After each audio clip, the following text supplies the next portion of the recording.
জি 24 ঘন্টায় Jack হলিবল studio থেকে আমি সব্যসাচী আছি। শুরু করছি 5টা পাঁচ। আর 5টা পাঁচে আজকে আলোচনা ডেকে নেব। তৃণমূল কংগ্রেসের কৃষাণু মিত্র রয়েছেন আমাদের সঙ্গে, স্নেহায়ন সরকার বিজেপির তরফ থেকে রয়েছেন আমাদের সঙ্গে। আর আজকে 5টার পাঁচে যে বিষয় নিয়ে আলোচনা, 26-এর ভোট, আর সেই ভোটের মুখে ফের শিরোনামে শাহজাহান শেখ। সাক্ষীকে গাড়িতে পিষে মেরে ফেলার চক্রান্তের অভিযোগ উঠল তার শাগরেদদের বিরুদ্ধে। মূল সাক্ষী প্রাণে বেঁচে গেলেও মৃত্যু হয়েছে তার ছেলে গাড়ি চালকের। প্রশ্ন উঠছে, জেলে বসে কি খুনের ছক কষছেন শাহজাহান?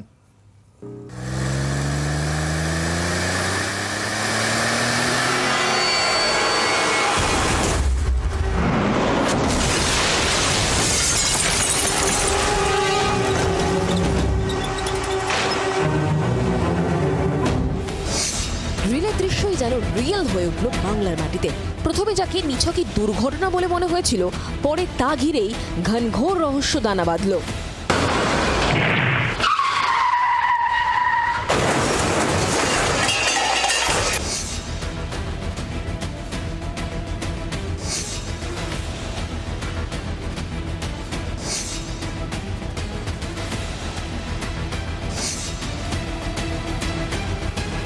বুধবার সাত সকালে ন্যাজাটে বাসন্তী হাইওয়েতে 4 চাকা গাড়িটিকে সামনে থেকে এসে সজোরে ধাক্কা মারে একটি ট্রাক। ধাক্কায় দুমড়ে মুচড়ে গিয়ে দূরে ছিটকে পড়ে গাড়িটি। সেই গাড়ির চেহারা উল্টো দিক থেকে দেখলে কিন্তু দেখা যাবে ড্রাইভার অর্থাৎ চালকের যে সিট, সেই সিটের দিকে কিন্তু ট্রাকের ধাক্কা এবং তার ফলে ভয়াবহ ক্ষতিগ্রস্ত গাড়িটি। এবং ডান দিকের যে অংশ, ডান দিকের যে দরজা, ড্রাইভারের পাশের যে দরজা এবং তার পরের যে দরজা, পুরোটাই কিন্তু দুমড়ে মুচড়ে গিয়েছে। এবং গাড়ির মধ্যে যে এয়ার ব্যাগ, সেই এয়ার ব্যাগও কিন্তু পুরোপুরি খুলে গিয়েছে। সকালে সরবেরিয়ার দিক থেকে আসছিল, আস্তে আস্তে আর এই লরিটা আলোচনার দিক থেকে আসছিল। আসার পরে দেখলাম অ্যাক্সিডেন্ট হয়েছে, দুজনে মারা গেছে। গাড়ির সামনে ছিলেন শেখ শাহজাহানের একটি মামলার অন্যতম গুরুত্বপূর্ণ সাক্ষী ভোলা ঘোষ। পিছন সিটে ছিলেন তার ছেলে সত্যজিৎ ঘোষ। গাড়ি চালাচ্ছিলেন শাহানুর মোল্লা। ঘটনাস্থলে মৃত্যু হয় সত্যজিৎ এবং শাহানুরের। ময়নাতদন্তের জন্য দুজনের দেহ আনা হয় এসএসকেএমে।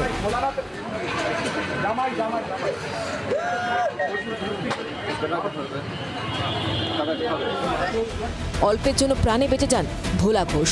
প্রাথমিক চিকিৎসার পর হাসপাতাল থেকে ছেড়ে দেওয়া হয় তাকে। এটা কি পরিকল্পিত কিছু অনুভব করছি, কিন্তু এটা প্রশাসন সেটা ভালো পরিষ্কার করতে পারবে। আপনি কি যাদের বিরুদ্ধে পড়ে যাচ্ছিল তারা এমনটা করেছে বলে মনে হয়? এখন না জেনে কি করে দুম করে কাউকে বলবো। প্রথমে ভোলা স্পষ্ট করে কিছু না বললেও তার বড় ছেলে এবং মেয়ের দাবি এটা শাহজাহান শেখের নির্দেশে পরিকল্পিত খুন। কি মনে করছেন এই ঘটনার নেপথ্যে কি রয়েছে? ষড়যন্ত্রটা কি দুর্ঘটনা? খুন, ষড়যন্ত্র, দুর্ঘটনা কিছু খুন করেছে। সিবিআইকে জানাবেন? শাহজাহান শেখের ইন্ধনের সবিতা মুসলিম শেখ ওদের ছেলেপুলে দিয়ে খুন করেছে, আর কেউ কিচ্ছু না। সিবিআইকে কি আপনারা জানাবেন গোটা বিষয়টা নিয়ে, যে আপনাদের আশঙ্কা রয়েছে? আমরা সবাইকেই জানাবো। সবিতা রায় হচ্ছেন ন্যাজাট পঞ্চায়েত সমিতির সভাপতি, আর ওই পঞ্চায়েতের সহ সভাপতি মুসলিম শেখ। দুজনই শাহজাহান শেখের ঘনিষ্ঠ বলে পরিচিত। তাদের বক্তব্য পুরোটাই বিরোধীদের চক্রান্ত। কেউ কারোর বিরুদ্ধে অভিযোগ করতে পারে, ও আমার বিরুদ্ধে অভিযোগ করেছে, আমার সেরকম কিছু দেখে তখন অভিযোগটা করুক। আমার বাড়ি আর ওনার বাড়িতে গায়ে গায়ে একদম দরজা। আমি সকাল থেকে 2বার গেছি ওদের বাড়িতে। রাজনীতি কালিমা ছোটানোর জন্য এটা লাগবে, এটা চক্রান্ত পুরো। মানে ঘৃণাটা চক্রান্ত চালাচ্ছে, এটা সন্দেশখালীকে উত্তপ্ত করার জন্য। আমরা এই চক্রান্ত এইসব করার বয়স আছে? একদম সম্পূর্ণ মিথ্যে কথা। এগুলো চক্রান্ত করে আমাকে ফাঁসানো বা সবিতাকে ফাঁসানোর জন্য এইসব বলছে। তো আমি তো প্রশাসনকে বলেছি যে আমরা যদি অন্যায় করে থাকি প্রশাসন সেটা দেখুক, দেখে আমাকে যে শাস্তি দেবে মেনে নেব। সবিতা বা মুসলিম এইসব সাফাই কিছুতেই মানতে রাজি নন ভোলা ঘোষের পরিবার। বসিরহাট কোর্টে যাচ্ছিল, ইচ্ছা করেই মেরে দিয়েছে শাহজাহান শেখ। জেলে বসে পরিকল্পনা করছে, এর কি কোনোদিন বিচার হবে না? সারা জীবন নির্ভয় মায়ের কোলে হয়তো খালি হবে। বিচার চাই, আর কিচ্ছু চাই না কোর্টের আদালতের কাছে। ঘোষ পরিবার বিচার চাইছেন। ঘটনাচক্রে এদিনই জামিনের জন্য দ্রুত শুনানির আবেদন জানিয়েছেন শাহজাহান। কাকতালীয় হলেও সত্যি অনেকটা সিনেমারই মতো।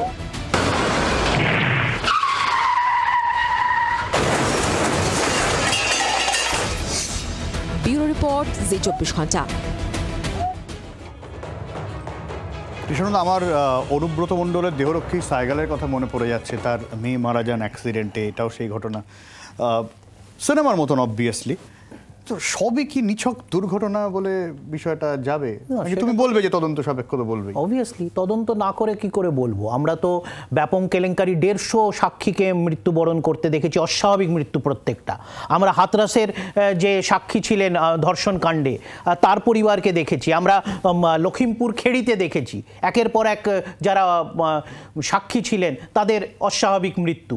আমরা মুম্বাইতে দেখেছি সালমান খানের বাড়িতে গুলি চালালোকে লরেন্স ডিসুজা, লরেন্স বিষ্ণই, গুজরাতের সাবরমতী জেলে বসে। তারপরে তার সাক্ষী সে কোথায় চলে গেল কেউ জানতে পারলো না। আমরা সাক্ষীদের বিদেশে পালিয়ে যেতে দেখেছি। এমনকি যারা এখানকার ইকোনমিক অফেন্স, ব্যাংকের কোটি কোটি টাকা মেরে বিদেশে পালিয়ে গেছেন, তাদেরকে ফেরত আনার কথা টোপ দিয়েছে বিজেপি বারবার। পরে বলেছে যে না, আমাদের প্ররোচিত করা হয়েছে, আমাদের ভুল তথ্য দেওয়া হয়েছে, সাক্ষী পালিয়ে গেছে। তো এইগুলো তো একটা প্যাটার্ন হয়ে দাঁড়িয়েছে। তুমি বলছো যে এই বাংলার এই শাহজাহানের মতন যারা একদম পুরো স্ট্যাম্প মানে বাড়া হয়ে গেছে, তারা সেই ক্লাসে উঠে গেছে আর একেবারে ইন্টারন্যাশনাল লেভেলে জেল থেকে অপারেট করছে। বিজেপির মতো বলুন না, এখানে আছে তো, এখানে যেখানে সিবিআই ইডি সেখানে একটা বিজেপির গন্ধ, বিজেপির হাত, বিজেপির রাজনৈতিক উদ্দেশ্য চরিতার্থ করা, এটা বারবার আমরা দেখছি। এবং সব জায়গায় ইডি সিবিআই, কারণ আমাদের রাজ্যের লালন শেখ সিবিআই কাস্টাডিতে মারা যায়নি। সিবিআই কাস্টাডিতে লালন শেখ 2022 সাল। না, সেটা তো তদন্ত হবে, আমি কখনো আগ বাড়িয়ে বলবো না। কিন্তু এখানে দেখতে হবে যে ভদ্রলোকের কথা বলা হচ্ছে উইটনেস, যেই কেসের জন্য উনি যাচ্ছিলেন তিনি উইটনেস না, তিনি অভিযুক্ত। তিনি অভিযুক্ত, তো অভিযুক্তকে কে প্রোটেকশন দেওয়ার কথা ছিল? আর উনি যদি এত বড় সাক্ষী হয়ে থাকেন, তাহলে আমাদের উইটনেস প্রোটেকশন অ্যাক্ট ব্যবহার করে সিবিআই হোক, ইডি হোক, তাকে স্পেশাল প্রোটেকশনে কেন রাখেনি? বা রাজ্য সরকারকে কেন বলেনি যে আমাদের স্পেশাল সাক্ষী? এই যে এই ব্যাপারগুলো, এই যে ধোঁয়াশা ব্যাপারগুলো ইডি সিবিআই ক্ষেত্রে বারবার হয় কেন? ইডি সিবিআই ঘটা করে কেস তারা রেজিস্টার করে, তারা মিডিয়াকে সূত্রের মারফত খবর হয়, বিজেপির পক্ষে খবর হয়, তারপরে তুমি কিন্তু বড় ইঙ্গিত দিচ্ছ। তার মানে তুমি বলতে চাইছো আবার তো, মানে যেটা সকাল থেকে আমি অরূপ দাস অনেকের সাথে কথা বললাম যে সন্দেশখালী তোমরা বলছো চক্রান্ত, ভোটের আগে আবার একটা ইস্যু, সন্দেশখালীটাই তো চক্রান্ত, আবার ইস্যু তোলার চেষ্টা ভোটের আগে। খালিতে ভোটের আগে আবার ইস্যু, সাদা কাগজ নিয়ে গিয়ে আমি জমা করেছিলাম, মহিলাদেরকে সাদা কাগজে সই নেওয়া হয়েছিল। মাম্পি দাস বিজেপি নেত্রী, তিনি বলেছিলেন 2000 টাকা দিয়ে মহিলাদের অভিযোগ করতে বলা হয়েছিল, 2000 টাকার বিনিময়। এটা তো মানে আমরা এখন জেনে গেছি, বিজেপির নেতারাই, বিজেপির কর্মীরাই বলেছে। স্টিং অপারেশন সে বিজেপির মণ্ডল সভাপতি আমরা দেখেছি, 2 জন মণ্ডল সভাপতি স্বীকার করেছে যে এটা একটা চিত্রনাট্য ছিল। যে মানে শাহজাহান শেখের তার দুর্নীতি থাকতে পারে, তার ক্রিমিনালিটি থাকতে পারে, সেটা তদন্ত হোক, দোষী সাব্যস্ত হলে ব্যবস্থা নিক, আমরা সেখানে কিছু বলবো না। কিন্তু যেখানে সাজানো হচ্ছে ভোটের আগে একটা কন্টেন্ট ক্রিয়েট করা হচ্ছে, এটা তো বুঝি। এই যে মুসলিমের কথা বলা হচ্ছে, গত কয়েকদিন ধরেই এর বিরুদ্ধে একাধিক ওখানকার বাসিন্দারা অভিযোগ তুলছেন। এই যে শেখ শাহজাহানের যে বাজার, যে বাজারটা যাদের জমি দখল করে তৈরি করা অভিযোগ, মন্ডল পরিবার, তারা বলছেন থ্রেট দিচ্ছে। স্থানীয় বাসিন্দারা বলছেন সব নাটক, সব ভোটের জন্য। শাহজাহান কাণ্ডেও যাদেরকে আমরা মিডিয়াতে স্থানীয় বাসিন্দার ভুক্তভোগী বলে শুনেছিলাম, পরে জানতে পেরেছিলাম তারা সকলেই বিজেপির কর্মী, সক্রিয় কর্মী। তো সুতরাং কারা কোথায় ঘাপটি মেরে কি পরিচয় লুকিয়ে এখন অভিযোগ করছেন সেটা তদন্ত সাপেক্ষ। আবার আমি বিজেপির মতো, সিপিএম এর মতো বলবো না যে আমাদের লোক বলে আমাকে বাঁচাতে হবে না। আমরা বলবো আমাদের মধ্যেও যদি কেউ অন্যায় করে থাকে, দুর্নীতি করে থাকে, তার তদন্ত হোক, প্রমাণ হলে সেটা শাস্তি হোক। কিন্তু এখানে দেখতে হবে যে এই অভিযোগগুলো, এইটা চিত্রনাট্য না। কদিন আগে থেকেই অভিযোগ আসতে শুরু করলো, মিডিয়া তো এতদিন যাচ্ছিল না, আবার মিডিয়া এত মানে হুমায়ুন ছেড়ে দিয়ে আবার এই দিকে সক্রিয় হলো। মানে ব্যাপারটা কি হচ্ছে? হাকিমপুরে এখন আর লোক জড়ো হচ্ছে না তো, মানে এখন আর এসআইআর এ বিজেপির কোনো ভবিষ্যৎ দেখা যাচ্ছে না। তাই জন্যে কখনো হুমায়ুন, কখনো শাহজাহান, সেই বস্তা পচা জিনিসগুলো আনা হচ্ছে। অত্যন্ত দুর্বল চিত্রনাট্য, এটা মানুষ ধরে ফেলেছে। চিত্রনাট্য না, না, অ্যাক্সিডেন্ট হয়েছে, অ্যাক্সিডেন্টটা তো আমি দেখতে পাচ্ছি, এবং অ্যাক্সিডেন্টে না না খুনের তথ্যটা সেটা তো তদন্ত সাপেক্ষ না। এই যে তদন্ত না করে আগে থেকেই খুন খুন খুন করে বাজার গরম করে দিলাম, রাজনীতির রুটি শাখা হয়ে গেল, শুভেন্দু অধিকারীর বক্তব্য চলে এলো, পরিবারের লোকেরা বলছে। কিন্তু প্রধান যে যাকে অ্যাটাক করা বা যাকে খুন করার তথাকথিত যে কথা বলা হচ্ছে, তিনি কিন্তু বলছেন না। বাকি লোকেরা সক্রিয় হয়ে যাচ্ছেন, আচ্ছা, গ্রামে বসে বসে আচ্ছা। কোথায় কে কার সাথে ফোনে কথা বলেছিল সেটাও দেখতে হবে, কে কার বাড়িতে গিয়ে কি টোপ দিয়েছে সেটাও দেখতে হবে অভিযোগ করার আগে। আচ্ছা, কৃষ্ণদা কিন্তু মারাত্মক অভিযোগ তুললেন, আমি স্নেহার কাছ থেকে উত্তর নেব, তবে তার আগে একটু একেবারে গ্রাউন্ড জিরোর পরিস্থিতি দেখে নিই, যেখানে এই দুর্ঘটনাটা হয়েছে। তথাগত রয়েছেন একেবারে সরাসরি, ওখানে কি চলছে তথাগত থেকে একটু সংক্ষেপে জেনে নিয়ে তারপর স্নেহা তোমার উত্তর নেব। তথাগত।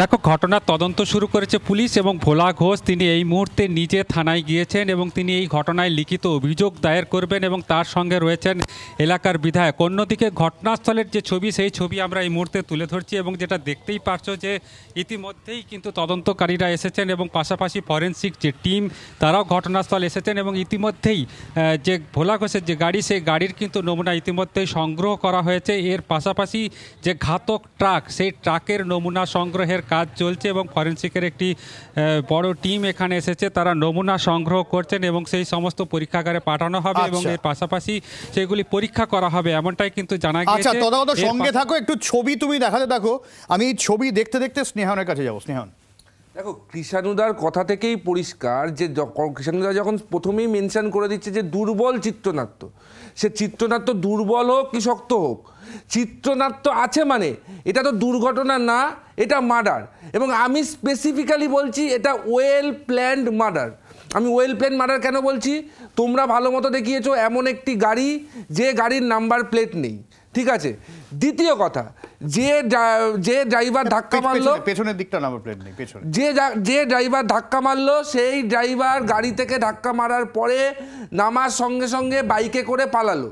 এবং আমি তোমাকে আরও অ্যাডিশনালি স্পেসিফিক্যালি বলছি, এই গাড়ি সরবেরিয়া থেকে যখন ভোলা ঘোষ বেরিয়েছেন, এই বাইকটি ভোলা ঘোষকে ফলো করছিল এবং ইনফরমেশন পাস করছিল এই লরির ড্রাইভারকে। যেই মোমেন্টে ধাক্কা লাগে এই লরির ড্রাইভার নেমে এসে বাইকে করে পালিয়ে যায়। আরও ইন্টারেস্টিংলি এই লরির ড্রাইভার হচ্ছে আব্দুল হালিম মোল্লা এবং নজরুল মোল্লা। এটা বিজেপির অভিযোগ বলে কিন্তু কৃষাণুদা উড়িয়ে দিতে পারবে না, কেননা এই ভোলা ঘোষ নিজে আইডেন্টিফাই করেছে, বিভিন্ন ভিডিওতে তিনি বলেছেন যে হ্যাঁ উনি দেখেছেন এই আব্দুল হালিম মোল্লাই গাড়িটি চালাচ্ছিল। আব্দুল হালিম মোল্লা কে? আব্দুল হালিম মোল্লা হচ্ছে শেখ শাহজাহানের ব্যবসা, যে মাছের ব্যবসা, সে দেখভাল করত। এই আব্দুল হালিম মোল্লা কে? আব্দুল হালিম মোল্লা সিবিআই এর খাতা অনুযায়ী সে ফেরার। তাহলে আব্দুল হালিম মোল্লা ঘুরে বেড়াচ্ছে কি করে? আচ্ছা স্নেহন, আমার একটা কথা জানতে ইচ্ছা করছে, আমি তর্কের খাতিরে ধরে নিচ্ছি যে এটা খুন করা হয়েছে, ঠিক আছে? ওয়েল প্ল্যান মানে, আচ্ছা, ওয়েল প্ল্যান, পরিকল্পনাভাবে খুন করা হয়েছে। এইবারে তুমি দেখো, মানে তোমাদের ইঙ্গিত যেদিকে, নিশ্চয়ই এর পেছনে তৃণমূল জড়িত আছে, তৃণমূল জড়িত আছে নিশ্চয়ই। তৃণমূল করেছে, শেখ শাহজাহান প্ল্যান করেছে। আচ্ছা, আমি ধরে নিচ্ছি তৃণমূল করেছে, কিন্তু স্নেহা অনেক ভোটের আগে এই ধরনের একটা লোপ্পা জিনিস তৃণমূল তোমাদের হাতে তুলে দেবে না, এরকম বিষয়টা হচ্ছে এখানে আজকে হঠাৎ করে যে মানে মিডিয়া ফোকাস করে দেবে, সেটা কৃষাণুদার পছন্দ না। কৃষাণুদাও বললো যে হঠাৎ করে হুমায়ুন কবির, এসআই যাচ্ছে রে, আপনারা সন্দেশখালি যাচ্ছেন কেন? এরা ভেবেছিল যে মিডিয়া অ্যাটেনশন যখন অন্যদিকে শিফটেড আছে, এই আবহাওয়ায় এরা এই সাক্ষীটাকে লোপাট করবে। দেখো, সাক্ষী লোপাট করার অভিযোগ তৃণমূলের বিরুদ্ধে তো প্রথম না। তোমরা তো নিজেরাও বললে সাইগাল হোসেনের সাথে কি করা হয়েছিল, দুর্ভাগ্যবশতভাবে তার ছোট শিশুকন্যা পর্যন্ত মারা গেছে। কিন্তু ওটা এখনো প্রমাণ হয়নি যে ওটা ইচ্ছাকৃত না দুর্ঘটনা, কিছুই ওটা নিয়ে এখনো ধোঁয়াশা। আচ্ছা, আমি তোমাকে আরো ইন্টারেস্টিংলি বলি, তোমাদের রিপোর্টার আছে ওখানে, তুমি রিপোর্টারকে জিজ্ঞাসা করো। ধরে নাও দুটো গাড়ির ক্ল্যাশ হলো, ঠিক আছে? ধরে নাও যদি দুর্ঘটনা হয়, যে গাড়ির ক্ল্যাশ হচ্ছে, যে গাড়িটা সব থেকে বড় গাড়ি, সে আইদার পাশ কাটিয়ে বেরানোর চেষ্টা করবে বা ব্রেক মেরে স্টপ করবে। ওই যে ছোট ভোলা ঘোষদের যে গাড়িটা, ওটা তো 4 চাকা ছোট গাড়ি, ওটাকে 40 গজ ড্র্যাগ করে নিয়ে গিয়ে খালে ফেলে এনশিওর করা হয়েছে যাতে মারা হয়, মৃতদেহ পোস্টমর্টমে নিয়ে যাওয়া মারা। আরে তুমি ওই গাড়িটা জিজ্ঞাসা করো না প্রত্যক্ষদর্শীদের, তোমাদের তো রিপোর্টার আছে। ওটাকে ঠেলে 40 গজ টানতে টানতে নিয়ে যাওয়া হলো কেন? যাতে এনশিওর করা হলো যাতে গাড়ির ভেতরে যারা আছে তারা মারা যায়। মানে এটা পরিকল্পনাভাবিক, এখানে যারা গাড়ির ভেতরে ছিল তাদেরকে মারার জন্যই এই অ্যাক্সিডেন্টটা করানো হয়েছিল। আমি তোমাকে বলছি, এই ভোটের আগে আমি নিজে গেছি ওইখানে সন্দেশখালী, এবং ওখানকার স্থানীয় মানুষ বলছে এই বাজার আমি বলে দিচ্ছি, শেখ শাহজাহান এই বাজার চালায়, শেখ শাহজাহানের এখানে মাছের ব্যবসা চলে। আমি অবাক হয়ে স্থানীয়দের জিজ্ঞাসা করি, শেখ শাহজাহান তো জেলের ভেতরে, বলছে দাদা পুরোটাই শেখ শাহজাহান জেলের ভেতর থেকে অপারেট করছে। এটা আজকের অভিযোগ না, বহুদিন ধরে আমাদের কর্মীরা, স্থানীয় মানুষ অভিযোগ করছে শেখ শাহজাহান জেলের ভেতর থেকে অপারেট করে। আমি বলছি শেখ শাহজাহানের থেকে ফোনটা নেওয়া হয়নি কেন এখন অবধি? এখনো অবধি শেখ শাহজাহান জেলের ভেতরে কিভাবে ফোন ইউজ করছে এবং ওখানে বসে বসে সন্দেশখালীকে চালনা করছে। তাহলে এই ঘটনা আজকে এই পুরো যে বিষয়টা কি, বিষয়টায় তৃণমূল জড়িত ছিল, তৃণমূল ধামাচাপা দিতে চাইছে, ভেবেছিল অন্যদিকে মিডিয়ার অ্যাটেনশন আছে, এই সুযোগে চুপচাপ যে প্রধান সাক্ষী এই ভোলা ঘোষকে আজকে তারা মেরে দিতে পারবে। এবং সেই কারণে আমি আবারও বলছি এটা ওয়েল প্ল্যান্ড মার্ডার, এবং শেখ শাহজাহান প্ল্যান করেছে, সবিতা রয় এবং মুসলিম শেখ এটাকে এক্সিকিউট করিয়েছে। কৃষ্ণদা, দেখো, প্রথম কথা, ভোলা ঘোষ তিনি অক্ষত আছেন, দুর্ভাগ্যজনকভাবে তার ছেলে এবং আরেকজন মারা গেছেন, কিন্তু যাকে বলা হচ্ছে ওয়েল প্ল্যান্ড, এত কিছু বলা হচ্ছে, উইটনেস কিন্তু অক্ষত আছেন। তো বিজেপির জন্য হয়তো সেটা রাজনৈতিকভাবে খুবই মানে দুর্ভাগ্যজনক যে আসল চিত্রনাট্যটা মঞ্চস্থ করেও উদ্দেশ্যটা মানে সেখানে হাসিল করা গেল না। তার কারণ হচ্ছে এই ব্যক্তি শাহজাহান শেখ সিবিআই কাস্টাডিতে আছে, কেন্দ্রীয় সরকারের যে তদন্তকারী সংস্থা তাদের কাস্টাডিতে আছে, রাজ্য সরকারের যে কোনো জেলেই থাকুক তার একটা বিশেষ প্রোটোকল নর্মস আছে, তারা যে কোনো সময় মনিটর, যদি ফোন থাকে তাহলে সেটা বাজেয়াপ্ত করেনি কেন কেন্দ্রীয় তদন্তকারী সংস্থা? এবং আমার মনে আছে আমাদের বিভিন্ন নেতাকে যখন জেল থেকে ভিন্ন রাজ্যতে নেওয়া হয়, এই অনেকগুলো অভিযোগ করা হয় যে না এখানে হচ্ছে না, উনি কথা বলছেন, উইটনেসকে প্রভাবিত করছেন, তাই অন্য রাজ্যে। তো শাহজাহান শেখের ব্যাপারে তো অন্য রাজ্যে নিয়ে যাওয়ার কোনো কিছু আমি দেখিনি। তো এটা কি শাহজাহান শেখ এখন বলছে ফোন, এখন এইগুলো অভিযোগ করছেন, অথচ সিবিআই ইডি তারা কিন্তু তাকে অন্য রাজ্যে নিয়ে গিয়ে তাদের যেতেও রাখছে না, রাজ্য সরকারের বিরুদ্ধে অভিযোগও করছে না যে এখানকার জেলে সে ফোন ব্যবহার করছে, এখন বিজেপি করছে। আরো মজার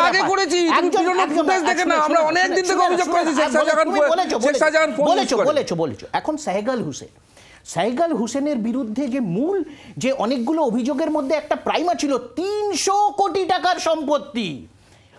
সূত্রের মাধ্যমে খবর, আমরা মাসের পর মাস এসে তোমাদের চ্যানেলে বিভিন্ন চ্যানেলে আলোচনা করেছি। তারপরে কি বেরোলো, যখন প্রমাণ এলো, তথ্য এলো, এজলাসে যখন সবুত সহকারে সেগুলো প্রস্তুত হলো, 18 লক্ষ টাকার ভদ্রলোকের সম্পত্তি, তার মধ্যে 8 লাখ টাকা লোন। তো এই যে সিলেক্টিভ লিকের মাধ্যমে রাজনৈতিক স্বার্থ চরিতার্থ করা এবং তার দিয়ে সান্ধ্য আলোচনায় কোথায় কিছু প্রভাবিত, যদি 2টো ভোট বেশি পাওয়া যায়, এই পুরো চিত্রনাট্য, তাই জন্য তো বললাম চিত্রনাট্যটা খুবই দুর্বল। আচ্ছা, এখানে বলা হলো বাইক নাকি ফলো করছিল, তারপরে গাড়িটা ঠেলতে ঠেলতে, আচ্ছা ভাই কোন অ্যাক্সিডেন্ট করবে তাহলে সেই ট্রাকের এখন অবস্থানটা কি, ট্রাকটা কোথায়, ট্রাকটার কি হলো, ট্রাকটা কি পালিয়ে গেছে না ট্রাকটা উল্টে গেছে? তো এইগুলো তো বলতে হবে যে সেখানে তার যদি কোনো একটা মেকানিক্যাল প্রবলেম হয়, ব্রেক রিলেটেড প্রবলেম হয়, এক্সপার্টরা ব্যাখ্যা করবে। কিন্তু যদি সেও ক্ষতিগ্রস্ত হয়, গাড়িটাও ক্ষতিগ্রস্ত হয়, তার মানে সেটা অ্যাক্সিডেন্টই অ্যাপারেন্টলি মনে হচ্ছে। বাকিটা তদন্ত, কিন্তু তদন্ত না করে বিজেপি আগেই তাদের চিত্রনাট্য, যেভাবে চিত্রনাট্য হুমায়ুন কবিরে মার খেয়ে গেছে, তৃণমূল সাসপেন্ড করেছে, কিন্তু বলা হচ্ছে তৃণমূলকে জড়াতে হবে। যেরকম চিত্রনাট্য হাকিমপুরে ফাঁস হয়ে গেছে, যে আসলে গেছে ভিন রাজ্যের বিজেপির ভোটাররাই পালিয়ে যাচ্ছে, কিন্তু দাগিয়ে দেওয়া হচ্ছে বাংলাদেশ, যাকে কেউ দেখেনি। এখন আব্দুল হালিম মোল্লা কে দেখেছে? বিজেপি বিকাশ ভোলা ঘোষ দেখেছে, ভোলা ঘোষ তিনি নিজে দেখেছেন আব্দুল হালিম মোল্লাকে, তিনি নিজে বলেছে, জিটিভি ভোলা ঘোষ নিজে দেখেছেন আব্দুল হালিম মোল্লাকে। তিনি হয়তো বলতে পারেন, নাও বলতে পারেন, কিন্তু বিজেপি কি করে জানছে? বাইরে ভোলা ঘোষ নিজে বলেছে, তোমাদের কাছে বাইরে আছে, দেখিয়ে দাও, বললো সৌমসাজিদের কাছে বাইরে আছে, ভোলা ঘোষ নিজে বলেছে, মজার ব্যাপার, ভোলা ঘোষ বলেছে যে উনি আব্দুল হালিম মোল্লাকে আইডেন্টিফাই করেছে, আব্দুল হালিম মোল্লা ওই ট্রাক চালাচ্ছিল, গাড়িটার নাম্বার প্লেট আছে, কিন্তু বিজেপি নেই কেন বলছে? গাড়িটার নাম্বার প্লেট তো আছে, মিডিয়াও দেখিয়েছে, একটা নাম্বার প্লেট নেই, অপরটা আছে, তাহলে বিজেপিকে কেন মিথ্যাচারটা করতে হচ্ছে? তার কারণ হচ্ছে ওতপ্রোতভাবে বিজেপির যে তৈরি করা, একদিকে ইডি, একদিকে সিবিআই, একদিকে বিজেপি নেতৃত্ব, অপরদিকে গদি মিডিয়ার একটা অংশই চিত্রনাট্য ধরা পড়ে গেছে বারবার। এখন 2021-এর শোচনীয় পরাজয়ের পর আবার এই মঞ্চস্থ হবে না। এসআইআর ফেল করেছে, সিএএ ফেল করেছে, এখন হুমায়ুনও ফেল করছে। তো সুতরাং আরো নতুন চাই, আর চাই না কোনো বাংলাদেশি রোহিঙ্গা পাওয়া যায়নি, বাংলাদেশি রোহিঙ্গা শূন্য, বিহারও শূন্য, বাংলাতেও শূন্য। তো সুতরাং ইস্যু চাই, দাও ইস্যু, গীতা পাঠ মসজিদ নির্মাণ, গীতাপাঠকে আপনারা আক্রমণ করবেন, এটা জানি আমরা। আরে ভাই, গীতাপাঠ বিজেপি আপনারা পছন্দ করেন না, আবার বলি বলো না, বলি বিষয়টা বলি। গীতাপাঠ করে তুমি আরে বলছো ঠিক আছে, নাম্বার প্লেট গীতাপাঠ নেই, আপনারা নাম্বার পছন্দ প্লেট করেন না আছে। জানি, এবার আমি বলি গীতাপাঠ বিষয়টা করে হচ্ছে, মিথ্যাচার কেন করবে? আরে বিষয়টা বলি, বিষয়টা হচ্ছে গিয়ে যে বারবার চিত্রনাট্য বলে কৃষ্ণদা আবারও প্রমাণ করছেন যে এটা কোনোভাবে দুর্ঘটনা নয়, এটা মার্ডার, ওয়েল প্ল্যান মার্ডার।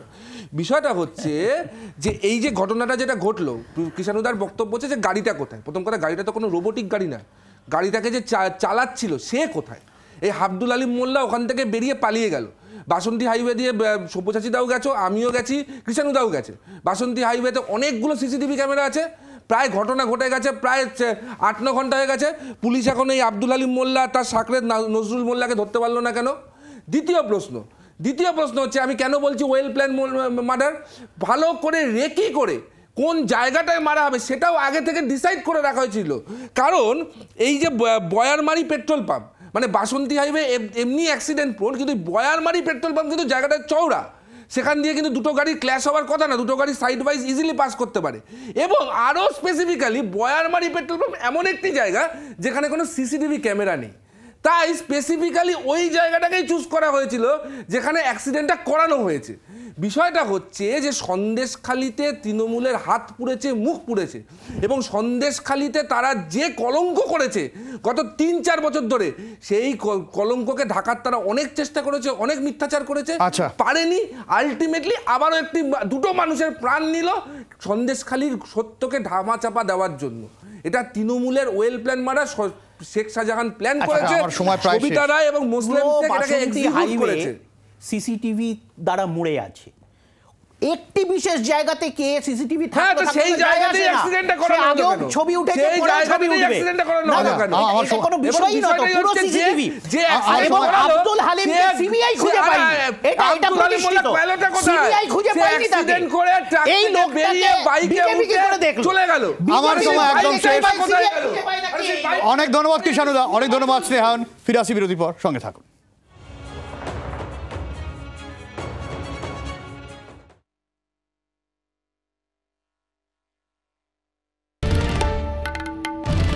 বাংলার আওয়াজ, বাঙালির আবেগ, জি 24 ঘন্টা।